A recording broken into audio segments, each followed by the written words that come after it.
because of what the American people have done, because of the extraordinary work of our healthcare workers around the country.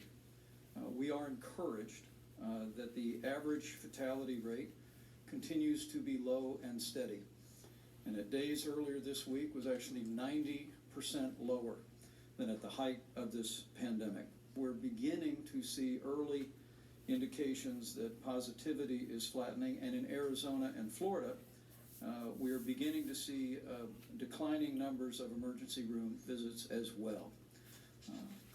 We believe the takeaway from this for every American, particularly in those states that are impacted, is keep doing what you're doing, because we're starting to see the first indications that, as we were able to do in the Northeast, as we were able to do in New Orleans and Louisiana and Michigan and other places around the country, we're putting into practice those mitigation efforts, and we're beginning to see indications that they are having a good effect. Hello everyone, I'm Graham Ledger, and welcome to the Daily Ledger, our cover story, the truth about COVID-19 and the recent uptick in diagnosed cases. The truth is this, fact one. According to the latest serological studies, the overall lethality of COVID-19 is about 0.1%. That's in the range of a strong influenza season.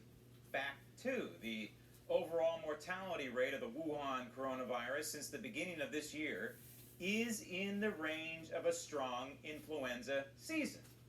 Fact three, even in these so-called hot spots, the risk of death for the general population, school and working age people, is typically in the range of a daily car ride to work.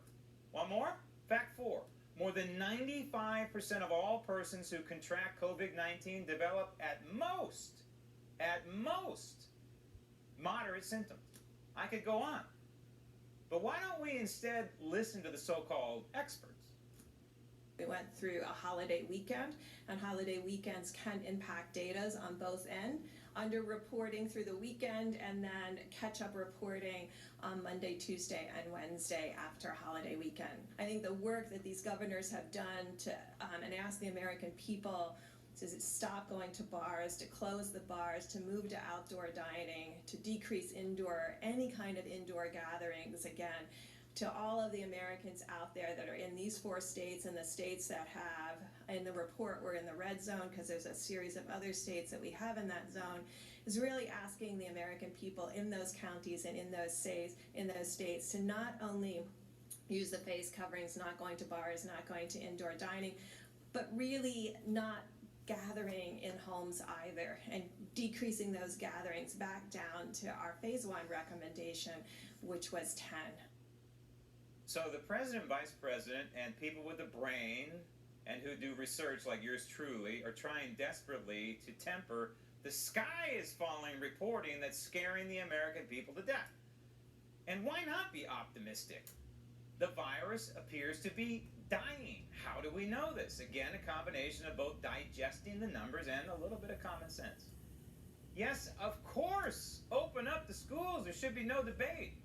So why is it with so many politicians in this country, they are sounding so down, so worried, so detached from the empirical data that I just displayed?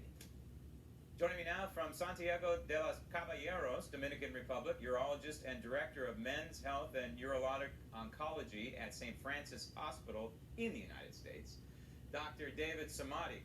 Doctor, your tweet, I don't know if it's your most recent one, but certainly in the last 24 hours, caught my eye, and I want to read it. Calling the coronavirus in America uncontrolled is simply untrue. We have many treatments to minimize the effects of this virus. Our death rate is down immensely. Yes, we have more cases, but this is to be expected with more testing.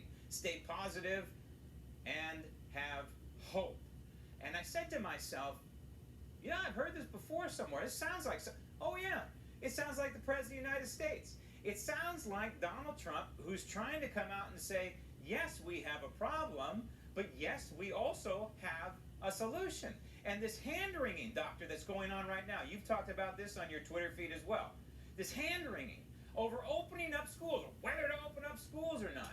We know the numbers. And the numbers say there's virtually no risk to that age category. There's also no evidence of any child to adult transmission. And we also want to develop herd immunity. So why wouldn't we open the schools? I completely agree with you, Graham. And the issue is that as far as the schools are concerned, those statistics that you mentioned is absolutely correct. The risk of kids dying from this virus is extremely low. The risk of passing it to adults is absolutely low. It's amazing, and I have no idea why the CDC and others are not coming and just look at the science and data. Europeans have already opened up the school. Over 20 countries have seen no rise in the number of cases after the school opened up. So either we're going to continue to play politics, or we as physicians and doctors are going to look at the data, look at the research, and really be honest with the public and give them the right answers. Nobody wants to say that this is not a serious issue, but just look at the figures and data. And the big fear mongering that's going on and the politics behind this is incredible. The number of cases, Graham, is going to continue to go up. We're going to test more. The hospitals are opening up. We're going to get pre-testing to make sure before the elective surgeries they have this test. People, some die with it, some from it. It's all mixed bags, and on and on and on. So the numbers will go up. And also we had the riot. Don't forget, we had protesters about 3 weeks ago that's coming in. So, but the numbers alone should not be the reason why there should be panic and hysteria.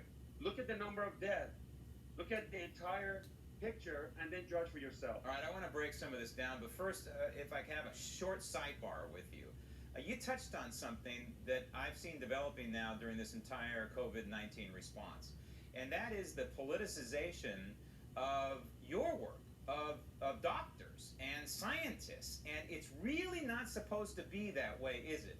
Doctors and scientists are supposed to look at the data, analyze it, and go with the data and not spin it into some sort of political reality. And it appears to me that we're seeing at all levels, at the highest level in this country and down at the street level, people who are in the medical industry and the scientific industry not just going with the empirical data. Very much reminds me of what we see with climate change. You know, people look at the same data and come up with different conclusions. It shouldn't be that way.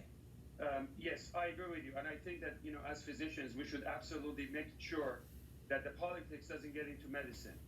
Now, the doctors, to the best of their knowledge, I hope they're doing the right thing, but they also have their own personal agenda, possibly, but you want to block that. The bottom line is, this virus is dying down while the numbers are going up. We know how to take care of it, from hydroxychloroquine to remdesivir to dexamethasone, to also giving nebulizers and controlling these cytokine storms and inflammation early on before it takes over your organs. We're much smarter. Our healthcare system is equipped. We're much better off. And that's one of the reasons why, you remember I told you about a month ago, there's not going to be a second wave. And I wish our administrators from Dr. Fauci and the rest really come out, and when there is a positive news, give it to the public. These people have lost millions of jobs. The anxiety and stress is out there. And instead of coming and saying, well, we're going to have mutation that's going to get worse, or more people are going to die, and start going back to the shutdown, it's a nightmare. And people are waiting for some good news. And if you have the good news, why keep it in your sleeve and not share it with others? And I've been a voice of optimistic common sense without any false hopes. Look at the data, look at the science, and share it with the public. All right, but there's one problem with that, Doctor, and I want to remain optimistic, and we're going to do so in the next couple of minutes here, but there's one problem with the data. It is corrupt. And so this is part of the problem when we analyze it. We have to kind of divide by X when we look at a lot of this data, and including the how we keep track of COVID-19 deaths. But Graham, with all the statistics that you mentioned, it's still not ridiculously bad enough to go back to lockdown and panic. With all the numbers that you mentioned, I agree. Still, and I want to go through them, Doctor. So are you surprised at all? I'm not. I'm not surprised at all that the rate of cases are going up, diagnosed cases, because like you mentioned, we're testing more. People are going out and living life. It's this crazy thing we call summer. But there's also a bit of overcounting going on here. You touched on this on your Twitter feed. You also said on the bright side on your Twitter feed that approximately 1.3 million Americans have recovered. Why aren't we coming out and saying that more? That's correct. And you know what? The good news for the public out there is now that we know exactly where this virus is going and we know where the enemy is going, protect your nursing home, protect your elderly, protect the sick people, and everybody else. Over 90% plus, they recover from this. That's a wonderful news. This is not going to kill majority of us. And I'll tell you, I promise you, if we do this interview 2 months from now, instead of 3 million new patients, you're going to have 11 million people. So what does that mean? That the virus is going out of control? No. That means a lot of people are getting them and they recover and we're coming back stronger and better. That's what that means. And also, to your other point about there is going to be no second wave, this is the initial wave. This is the normal course, if you will, of a virus. And in the process, yes, we are developing herd immunity. And if there's a vaccine, that'll contribute to the herd immunity, if you will. But the death numbers, as you mentioned, the death numbers really tell the tale.